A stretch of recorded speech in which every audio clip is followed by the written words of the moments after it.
Lagay ng ekonomiya, kalakalan, negosyo at iba pa. Atin ang alamin dito sa Ang Pilipinas Ngayon. Magandang araw, narito na po ang Balitang Business.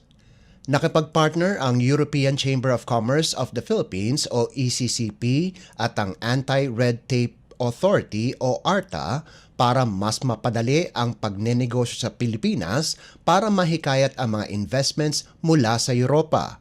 Sinabi ni ECCP President Paulo Duarte na ang pinirmahan nilang Memorandum of Understanding o MOU kasama ang ARTA ay isang significant milestone na pareho nilang minimithing business-friendly environment sa Pilipinas.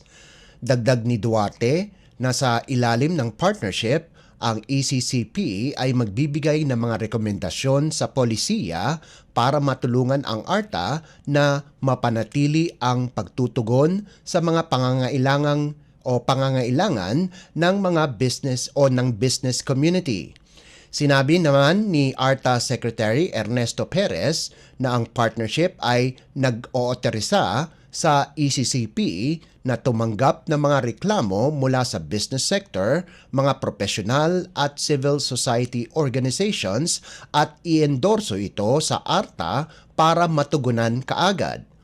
Ayon kay Secretary Perez na kamukha ng ilang mga MOUs, may hikayat nito ang mga businessmen na magtrabaho sa kanila dahil ang unang aalahanin ng mga businessmen at investors ay ang ease of doing business.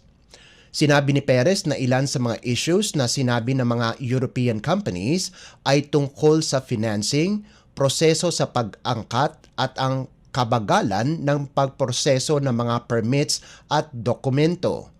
Halos 800 ang miyembro ng ECCP na kinabibilangan ng mga European companies at Philippine companies na nagnenegosyo sa Europa. Lagay ng ekonomiya, kalakalan, negosyo at iba pa. Atin ang alamin dito sa Ang Pilipinas Ngayon. Inanunsyo ng Bureau of Customs o BOC na nalampasan na nila ng 2.6% ang kanilang target na koleksyon ngayong buwan ng Enero. Ayon sa BOC, nakakolekta ang ahensya ng 73.33 bilyong piso na kita para sa unang buwan ng 2024. Ibig sabihin, lumampas ng 1.55 bilyong piso sa inaasahan nilang koleksyon na 71.78 bilyong piso.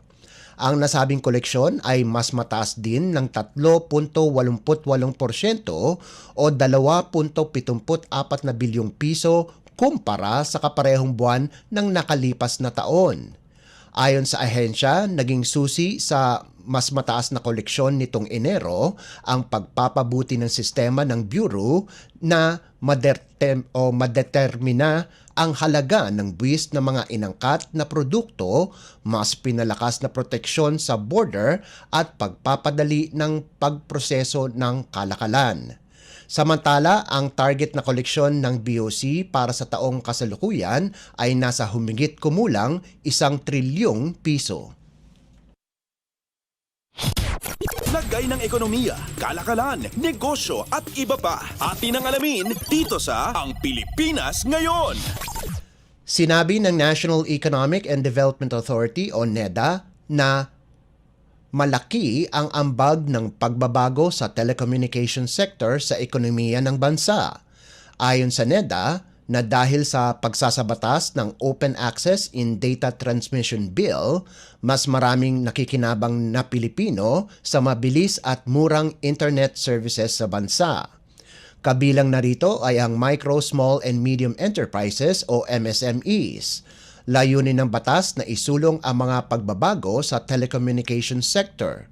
Sa isang pahayag, sinabi ng NEDA na partikular na isinusulong ng batas ang kompetisyon sa telco sector sa pamamagitan ng pag-aalis ng legislative franchise para sa mga kumpanya na nais gumawa ng sariling network. Kaugnay nito, naglabas ng policy rate ang NEDA na layuning maisapubliko ang mga mahahalagang reforma sa telecommunication sector.